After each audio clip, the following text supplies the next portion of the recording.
Hi there, everyone, and welcome to another episode of What Makes This Plane Great. On this episode, we're going to go head on and talk about a lesser known plane that, despite it being an obsolete aircraft that was built as a pre-war trainer, it went on to serve throughout both World War II and the Korean War. That plane is the Russian single-engine utility biplane, the Polikarpov Po-2. So, what makes this old biplane great?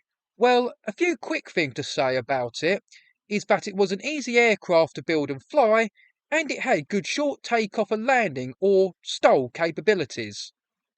Another great thing about the Po-2 was that it could be easily adapted to perform a variety of roles and duties. Some models were fitted with skis, while others had wingtip floats to make it a seaplane. Some models had the front seat moved forward and a chemical tank mounted behind it, so it could be used as a crop duster. Another model was used as a three-seater air taxi, which could be used for aerial survey purposes. Another model was used as an ambulance, which had room for a pilot, a stretcher, and a medical attendant. This played an important role in developing the Soviet health service across rural areas. Other roles the Po-2 would be adapted for would be transport, forestry patrol, and Arctic services. In World War II, the Po-2 was mainly used as a close support aircraft, performing light bomber and ground attack missions. The most well-known use of the Po-2 in the Second World War was with the Night Witches. This was where the 588th Night Bomber All-Female Regiment performed slow-speed, low-altitude night raids throughout the night on German positions.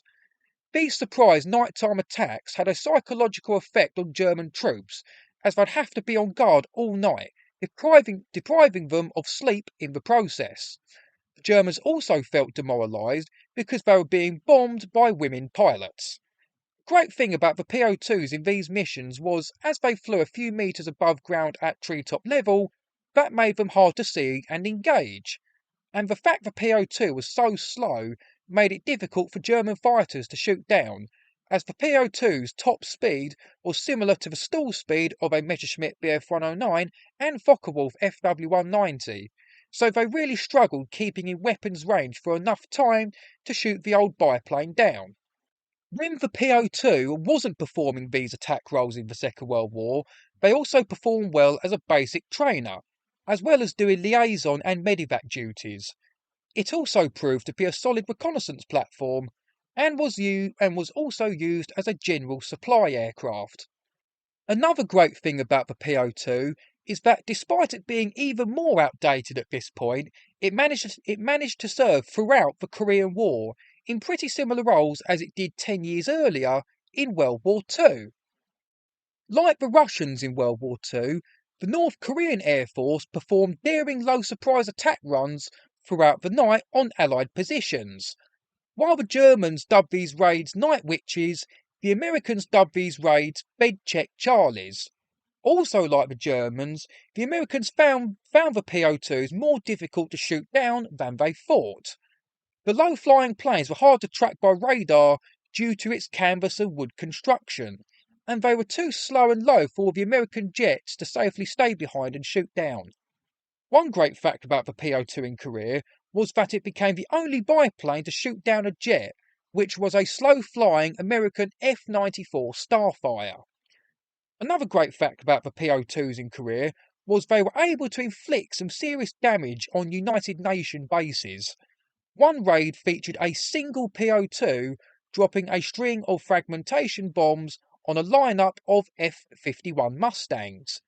Another attack featured two Po-2s dropping fragmentation bombs that destroyed one F-86 Sabre and damaged 8 more. The last thing I'll say about the Po-2 was that it was the only aircraft type to be shot down by a Douglas Sky Raider in the Korean War and by a Grumman Tiger Cat. Anyway, that's it for this lesser known edition of What Makes This Plane Great. Please like and subscribe, hit the bell for notifications, leave a nice little comment below, and if you don't want to watch the two videos that come up in the last 5 seconds, then please watch my CD reviews and check out my custom playlist. Cheers.